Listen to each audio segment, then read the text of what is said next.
Hello दोस्तों, कैसे हैं आप सब। आशा करते हैं कि आप सब बेहतर होंगे और आपकी तैयारी भी अच्छी खासी चल रही होगी। चलिए हम आज थोड़ा बात कम करेंगे, क्योंकि आज से मैथ्स का रेगुलर क्लास स्टार्ट होगा और मैथ्स का क्लास हम नहीं लेकर के हमारे एक दोस्त हैं नीरज जी, वो भी पंचायत सचिव ही हैं और खगड़िया में ही उनका पोस्टिंग है।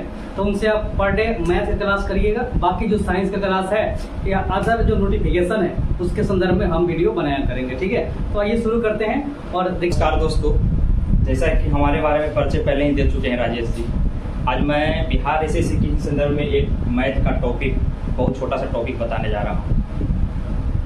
ये ब्रिज और पिरामिड के बारे में कुछ मैं बता रहा हूँ, जो बहुत कम बुक में मैं देखने के लिए मिलता है कि ये दिया रहता है।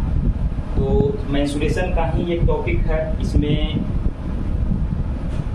मैं एक दो फार्मूला बताऊंगा, उसी से भी मेंसुरेशन का लगभग 3 डायमेंशनल सारे फिगर का फार्मूला क्रिएट हो जाता है। तो मैं इसी के संदर्भ में एक छोटा सा वीडियो बना रहा हूँ। जैसे यहाँ पे देखिए, प्रिज्म किसको कहते हैं, पिरामिड किसको कहते हैं। सबसे पहले हम यहाँ पे आते हैं। अगर आधार और टॉप का फिगर दोनों अगर सेम टाइप का हो तो उसको हम प्रिज्म कहते हैं। जैसे ये प्रिज्म जो है, इसका आधार पंचभुजाकार है, इसका टॉप का भी जो फिगर है पंचभुजाकार है, तो ये प्रिज्म हो गया। इसी तरह से यह भी प्रिज्म है, चूंकि इसका आधार ट्रायंगुलर है और इसका टॉप भी ट्रायंगुलर में 3 भुजाकार है। इसी तरह यह भी है, ये 4 भुजाकार है, आधार और टॉप दोनों, तो ये चतुर्भुजाकार आधार वाले ये प्रिज्म हो गया। इसी को आप घनाभ भी कह सकते हैं।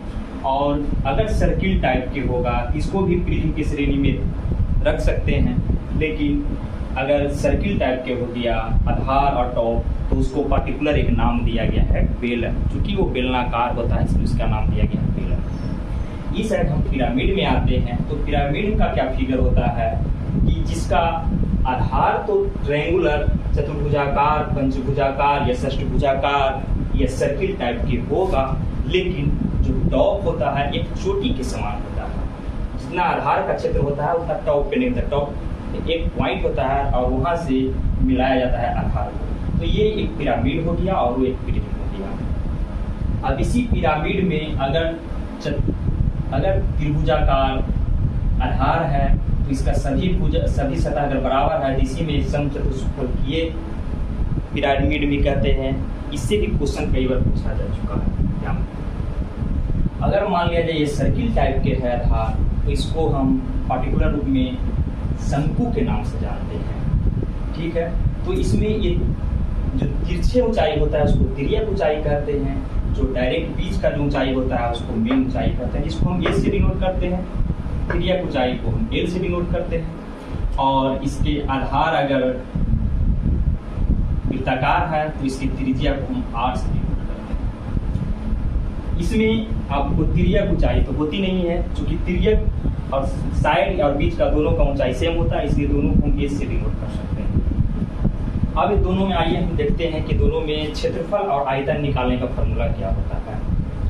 तो सिंपल सी बात है कि अगर मान लिया जाए कि ये प्रिज्म है, तो प्रिज्म का अगर मान लिया जाए कि बगल का या पृष्ठीय क्षेत्रफल निकालना हो तो पृष्ठीय क्षेत्रफल कैसे बनता है। जैसे मान लिया जाए सपोज हम चतुर्भुजाकार का लेते हैं, कोई रिंग ले ली और इसी रिंग को हम बहुत सारे रिंग को सजाते गए एक ऊंचाई तक सजाते चले गए। ठीक है, एक ऊंचाई तक हम सजाते चले गए। जैसे यहाँ पे देखिए ये रिंग है और ये रिंग को हम एक ऊंचाई तक सजाते चले गए तो एक घनाभ बन गया। तो ये जो रिंग है चतुर्भुजाकार, इस रिंग को मान लिया जाए, इसका परिमाप अगर मान लिया जाए कि कुछ दिया हुआ है और इसको एक ऊंचाई तक ले जाएंगे, तो इस परिमाप के ही ऐड करने से भी मेरा ये बगल का सतह का क्षेत्र निकल जाता है। इसलिए पृष्ठीय क्षेत्रफल निकालना हो तो इसके परिमाप को हम एक से अगर गुना कर देते हैं, यानी आधार के परिमाप को अगर ऊंचाई से गुना करते हैं तो बगल की सतह का क्षेत्रफल निकल जाता है। जैसे घनाभ की बगल की सतह का क्षेत्रफल निकल गया, इस प्रिज्म के बगल की सतह का क्षेत्रफल निकल जाएगा इस प्रिज्म का, और जैसे यहाँ पे भी बगल की सतह का क्षेत्रफल निकल जाएगा। जैसे इस पे ये फिट बैठ रहा है कि नहीं फार्मूला मैं दिखाता। जैसे सपोज मान लीजिए गोलाकार रिंग है और इस रिंग का परिमाप 2 पाई आर होता है, 2 पाई आर होता है। इसका ऊंचाई h है, इसका ऊंचाई h या यहाँ l भी दे सकते हैं, तो ये हो गया। तो अगर ऊंचाई से हम गुना कर दिए इसके आधार के परिमाप से, या परिधि भी कह सकते हैं, क्योंकि ये सर्किल है तो सर्किल वाले को परिधि कहते हैं। अगर चतुर्भुजाकार त्रिभुजाकार है तो उसको परिमाप कहते हैं। इसको अगर h से हम गुना कर देंगे तो ये जो मेरा मिलेगा वक्र पृष्ठ का क्षेत्रफल मिलेगा। क्योंकि आप लोग जानते हैं कि बेलन का वक्र पृष्ठ का क्षेत्रफल 2πr/h या 2πl होता है, ठीक है। इसी तरह से प्रिज्म का भी निकल जाएगा। अगर यहाँ पे हमको निकालना हो तो यहाँ पे निकालने के लिए पृष्ठीय क्षेत्रफल के लिए, चूंकि ये एक पॉइंट पे जा करके सारा लाइन मिल गया है, तो यहाँ पे आधार जो होगा, आधार का परिमाप से अगर हम उसके तिर्यक ऊंचाई में गुना करते हैं तो पूरे इस टाइप का आपका क्षेत्रफल मिल जाएगा। लेकिन हमको इस टाइप का क्षेत्रफल नहीं निकालना है, हमको ये क्षेत्रफल कुछ कमता हुआ जा रहा है, तो इसलिए ये फार्मूला इसमें होता है कि 1/2 हो जाता है, यानी यहाँ हाफ हो जाता है पृष्ठीय क्षेत्रफल। अब ये प्रूफ करने की बात तो यहाँ पे है नहीं, क्योंकि हम लोग को एग्जाम निकालना है तो हमको डायरेक्ट ही जानना है। ये प्रूफ करने की बात आपको 10th क्लास में पढ़ने के लिए आता था।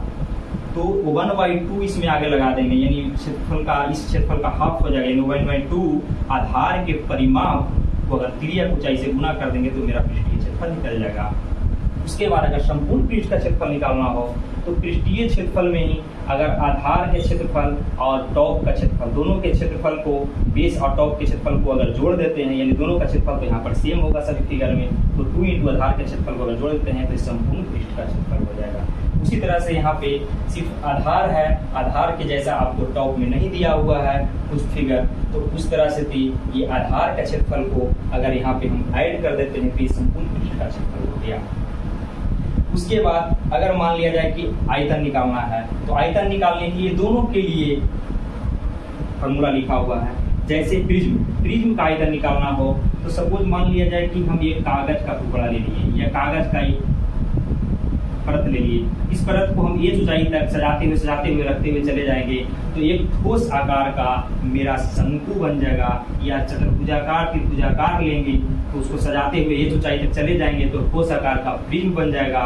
तो उसका हम ऊंचाई निकालेंगे तो मान लिया जाए कि इसका क्षेत्र, ये बेस है, आधार है, इस आधार का क्षेत्रफल अगर मान लिया जाए कि πr² ले लीजिए, जैसे सर्किल का πr² होता है, इसको h ऊंचाई तक अगर हम सजाते हुए चले गए तो h ऊंचाई तक इसको गुना कर देंगे तो ये हो जाएगा आपका बेलन का आयतन। बेलन का आयतन पर क्या होता है, πr² h होता है। तो इस टाइप से प्रिज्म या बेलन का हम आयतन निकाल सकते हैं कि आधार के क्षेत्रफल में अगर ऊंचाई से गुना कर देंगे तो इसका आयतन निकल जाएगा। अगर आधार के परिमाप में अगर ऊंचाई से गुना कर देंगे तो इसका क्षेत्रफल निकल जाएगा, वो वक्र पृष्ठ का क्षेत्रफल निकलेगा। फिर उसमें आधार के या टॉप के क्षेत्रफल को ऐड कर देंगे तो संपूर्ण पृष्ठ का क्षेत्रफल निकल जाएगा, ठीक है। उसी तरह से यहाँ पे आयतन आएंगे तो यहाँ पे आयतन में इसका 1/3 हो जाता है। चूंकि ये फिगर में देख रहे हैं कि ये इस टाइप का फिगर नहीं है, ये एक पॉइंट पे जाकर के मिल गया है, इसका आयतन कुछ इस आयतन से कम होगा, इसलिए यहाँ पे ये प्रूफ करने के लिए आपको पहले ही बताया कि आपको 10th क्लास में पढ़ना था। यहाँ पर सिर्फ आपको फॉर्मूला याद करना है कि ये 1/3 और आधार के क्षेत्रफल, जैसे ये अगर पंचभुजाकार है तो पंचभुजाकार का मान लिया जाए कि साइड का भुजा का लंबाई दिया रहेगा तो उसे हम आधार का क्षेत्रफल निकाल लेंगे और उसके हम ऊंचाई में गुना करते चले जाएंगे 1 और उसके आगे 1/3 लगा देंगे तो ये पिरामिड का मेरा क्या निकल जाएगा, आयतन निकल जाएगा। जैसे हम इसी में हम उदाहरण जैसे लेते हैं कि इसका फॉर्मूला कैसे आता है आयतन का, शंकु का। देखिए आधार ये सर्किल टाइप का है, तो सर्किल का क्षेत्रफल होता है πr²। अब ये πr² क्षेत्रफल है, इसको हम h ऊंचाई तक अगर हम सजाते हुए चले जाएंगे तो ये हो जाएगा h ऊंचाई से इसमें गुना कर देंगे। और चूंकि ये फिगर अगर आधार इतना बड़ा है तो यहाँ पर ये छोटा होते चला गया है, किसी का भी क्षेत्र छोटा होते चला गया, इसको हम सजाए हैं तो उसमें 1/3 हम लगाएंगे। क्योंकि अगर डायरेक्ट अगर 1/3 नहीं लगाएंगे तो फिर हमारा ये इस टाइप का फिगर का ये क्षेत्र बन जाएगा। तो इस टाइप से भी बेलन शंकु के आयतन का क्षेत्रफल हो जाएगा πr²। तो इस टाइप से मैंने दो फार्मूला में सारे फिगर की फार्मूला को बताने की कोशिश किया हूँ। मैं आशा करता हूँ आप लोगों को समझ में आ गया होगा। और इसमें सिर्फ एक और बच गया। जैसे ये घन है, घन में ही अगर सभी भुजा बराबर हो गया तो हम सॉरी ये घनाभ है, अगर घनाभ में ही सारी भुजा बराबर हो गया तो उसको हम घन कहते हैं।